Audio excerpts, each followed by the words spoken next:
Welcome to smart Salima blogs.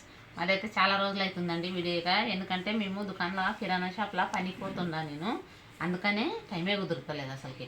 నేనేమో కిరాణా షాప్లో ఉంటాను, పిల్లలు ఇంటికాడ ఉంటున్నారు, వీడియోలు దేనికి అని అయితేనే లేదు. దాని గురించి ఇంకా వీడియోలు ఇదైపోయింది. మా కామెంట్లో గిట్ట అడిగారు కదా, ఒకరు ఇద్దరు ముగ్గురు గిట్ట అడిగారు కిరాణా షాప్ సొంతం అంటే. మా సొంతం కాదండి, నేను పనికి పోతున్నా దాంట్లకు, కిరాణా షాప్లకి. పొద్దుగాల పోతున్నా, 8 గంటలకు పోతే రాత్రికి వస్తున్నాము. జీతం అయితే ఫస్ట్ నెల అయితే 5,000 అన్నారు, మళ్ళీ ఇస్తున్నారు.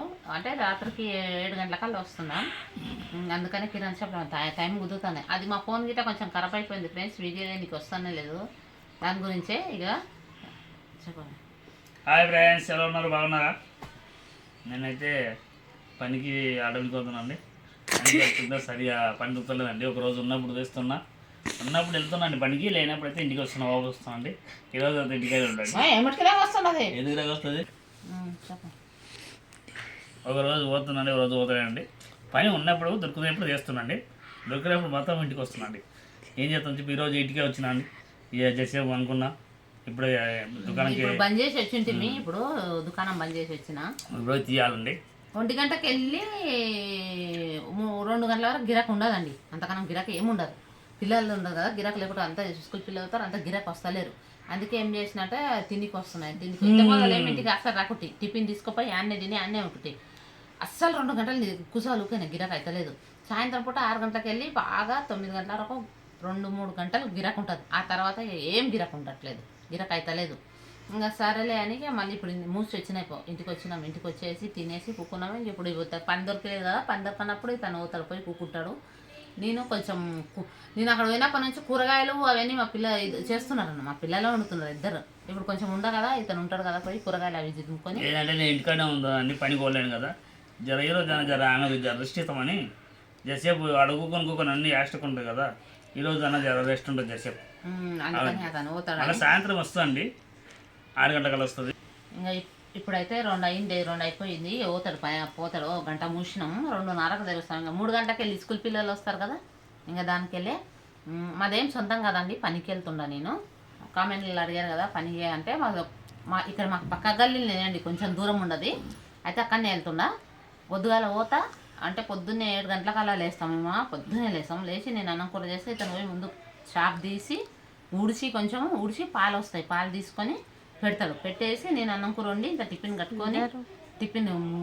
కట్టుకొని పోతా.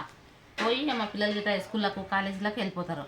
ఇక నేను దుకాణం తెరుచుకొని దుకాణంలో కూకుంటా, అంతా కూర్చుంటా. ఇక దానికి నాకు మాత్రం ఫస్ట్ అయితే నెల అయితే 5,000 ఇచ్చిండు ఫస్ట్ నెల. వచ్చే నెల అయితే పెంచుతా అన్నాడు. కానీ పని మాత్రం చాలా ఉందండి. పొద్దుగల పోతే సాయంత్రం దాకా, అంటే పని ఏం లేదనుకో, కూర్చోలేవు బింగిల్ తీసినట్లనే. అవి కిరాణా షాప్ ఎట్లుంటుంది, బింగిల్ తీసినంతనే పిల్లలు వస్తూనే ఉంటారు. మొత్తం చిన్నపిల్లల సామాన్ ఉంది మా దుకాణంలో. 10 రూపాయలు తెస్తారు, ఇక పిల్లలు ఆలోచించి అది ఇది అంటారు పురా. అన్నీ ఇచ్చే వరకు టైం అయిపోతుంది. అందుకనే ఏదో ఒకటి చేసుకుంటున్నాం. ఎందుకంటే ఇతని గిట్ట పని సమంగా ఉండలేదు, ఏం లేదు. మాకు ఇంటి కిరాయి కట్టాలి, మాకు ఇంటి కిరాయి ఉండదు. నెలకు 6,000 ఇంటి కిరాయి, లైట్ బిల్ కట్టుకోవాలి. ఇగో మాకు మొన్న చూడండి, మళ్ళీ మోటార్ ఖరాబ్ అయిపోయింది. ఓనర్ వాళ్ళు ఉంటే ఆమె చేపించింది, ఇప్పుడు వాళ్ళు లేరు. ఇక మళ్ళీ మోటార్కి 300 అయినాయి పెట్టింది చూడు. ఇతనే రాత్రి చేపించుకొచ్చినాం. మళ్ళీ ఆ ఖర్చులకు ఈ ఖర్చులకు చాలా ఇబ్బంది అవుతుంది. ఇంటికాడ ఉంటే ఇంక ఎట్లయితుందని ఏదో ఒకటి చూసుకున్నా. 5,000 అన్నారు, ఈ నెల 5,000 ఇచ్చిండ్రు. వచ్చే నెలకి వెళ్ళి 6,000 ఇస్తా అని చెప్పిండ్రు. ఇంకా చెప్తే ఇక అందుకనే పోయి చేస్తుందా. ఇక పని ఉన్ననాడు చేస్తాడు, లేనాడు ఉంటున్నాడు. అంతే కదా, లేనాడు ఇంటికాడ ఉంటాడు. గట్ల గదొకటి అంటాడు, అంతే కదా, మరేం చేద్దాం అంటాడు.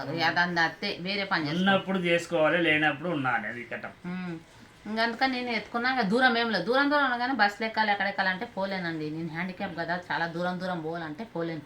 అందుకనే ఇక్కడ నేను దగ్గర ఉంది, బాగుంది. అందుకని ఇక పోయినా చేస్తుండ. ఇప్పుడు గిరాక్ అవుతలేదు, గిరాక్ అవుతుంది అనుకో, పిల్లలదే ఉండదు. పెద్దల సామాన్ గిరా రంజాన్ పనికి వస్తుంది కదా, తెచ్చి పెడతాను. టైమే నాది ఎక్కువ అవుతుంది, జీతం తక్కువ అయినా పర్వాలేదు, ఎంతనో చేసుకుంటుండా. మాకు 1 సంవత్సరం పోతే అప్పులు చేసినాం, మళ్ళీ మేము అప్పులు ఉండే అవి ఇవి. ఇంక అందుకని ఏదో ఒకటి చేసుకుంటున్నా. ఇతనికి ఆడన్న ఒకతో మంచిగా పని ఉండదు, అంటే ఒక్కతో పని లేకుంటుంది మంచిగా. ఏడవైన 1 నెల చేసినా 3 నెలల దాకా ఎవ్వరు వీళ్ళు పని లేకుంటుంది. అందుకని అడ్డమీన అవుతున్నాడు, చేసినాడు, చేస్తాడు, ఇంటికాడ ఉంటాడు. అందుకని ఎవరికి మంచిగా చేసుకుంటే అయిపోతుంది. మా గల్లీలో ఒక మేస్తున్నాడు అంట, అతన్ని అడిగితే పని ఉంటుంది అని చెప్పింది నిన్న ఒక ఆయన. అందుకని దాంట్లోనే కిరాణా షాప్లో అయితే పనికి అయితే అవుతున్నా. చూద్దాం అతని సంగతి, అతను ఎప్పుడు చూసుకుంటాడో. అతను ఇప్పుడు కాదు, ఎప్పటి నుంచి అయినా అతను అంతే. ఇంకా నిజంగా అండి, ఇంట్లో మగ మనిషి మంచిగా సంపాదిస్తే ఆడవాళ్ళకి ఇంత తిప్పలు ఉండనే ఉండదు. ఎప్పుడైనా కష్టపడేది ఉన్నప్పుడు పని చేస్తానండి, లేనప్పుడు ఏం చేయలేదు. అదొకటి నేర్చుండు చూడండి, ఉన్నప్పుడు చేస్తా లేనప్పుడు లేదు, ఉన్నప్పుడు చేస్తా లేనప్పుడు లేదు, అదొకటే మాట్లాడతాడు. మాది రోజు అయితే పప్పు వండినాం, అన్నం వండినాం, తోటకూర వేసి చేసినాం, తినేసి ఇతను పోతాడు పని లేదు కదా, కిరాణా షాప్లాగా పోతాడు. ఇంకా నేనైతే కొంచెం మా కూరగాయలు గిట్లా ఉండయి సిద్ధమనికి అవన్నీ జిదుముకొని కూర్చొని కొంచెం నల్ల వస్తుంది మా కాడ, బట్టలు గిట్టుకేసి రంజాన్ పండుగ వస్తుంది. ఇంకా అందుకని నేను కాడ ఉండి చేసుకుంటా. ఇంకా అదే అండి, నేనైతే కిరాణా షాప్లో పనిపోతుండా, మనం సొంతం కాదు, పనికి పోయి చేస్తుండా. 8 గంటలకు పోతుండా, రాత్రికి వస్తుండా. ఇంకా రంగరంగ అయితే జీతం పెంచుతా అని చెప్పిండు. ఇప్పుడైతే ప్రస్తుతానికి 5,000 ఫస్ట్ నెల ఇచ్చిండు. 5,000 ఇస్తే ఏమైందంటే మా బాబు కింద పడ్డాడు బండి మీదకి. మాకు మళ్ళీ అదొక సమస్య, అట్లా కనుక అయినాయి. మళ్ళీ మాకు ఇంటి కిరాయి అయితే కట్టేనానికి ఇది 6 రోజులు చేసి, మళ్ళీ ఇప్పుడు ఈ నెల ఇంటి కిరాయి వచ్చింది మళ్ళీ మాకు. అందుకని హైదరాబాద్లో ఉంటారు అంటారు చాలామంది, హైదరాబాద్లో ఉండి కానీ ఇద్దరు చేసినా అని సరిపోదు. హైదరాబాద్లో అయితే ఇండ్ల కిరాయిలు తిన్నికే, ప్రతి ఒక్కటి కొనుక్కునికే, మాకైతే ఎవ్వరు దిక్కులేరు. నిజంగా ఉన్నా లేనట్టుగానే మాకు. అదైతే ఎంతమంది ఉన్నా లాభం లేదు అసలుకి. సరే ఫ్రెండ్స్, మా ఛానల్ని చూడండి, సబ్స్క్రైబ్ చేయండి. ఇప్పుడు ఇక అతను దుకాణానికి పోతాడు, టైం అవుతుంది, టైం వచ్చేసి బాయ్.